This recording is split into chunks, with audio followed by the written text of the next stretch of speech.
म्हणून सामनातल्या रोखठोकमधून खळबळजनक गौप्यस्फोट करण्यात आलाय। शिंदे समाधी अवस्थेकडे पोहोचल्यात असं शिवसेनेच्या आमदारानं विमान प्रवासात आपल्याला सांगितल्याचं राऊतांनी सामनातून म्हटलंय। मुख्यमंत्रीपद न मिळाल्यानं शिंदे मनानं कोलमडल्याचा आमदार म्हणाल्याचा दावा सामनातून करण्यात आलाय। आपल्यासह पक्षातील लोकांचे फोन टॅप केले जात असल्याचा शिंदेंना संशय।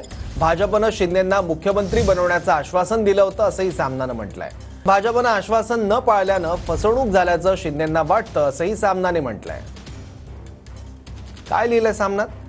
शिंदे गटाचे एक त्यातल्या त्यात बरे आमदार विमान प्रवासात भेटले। त्यांनी त्याही पुढची माहिती देऊन गोंधळ वाढवला।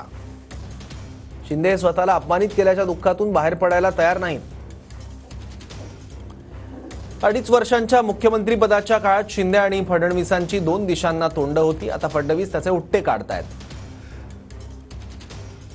यावर राऊत म्हणाले, मुख्यमंत्रीपद पुन्हा मिळालं नाही याच दुखवट्यात शिंदे अजून आहेत काय? त्यावर शिंदेंचे आमदार म्हणाले, ते त्याच्याही पलीकडच्या समाधी अवस्थेकडे पोहोचलेत आणि शून्यात पोहोचलेत।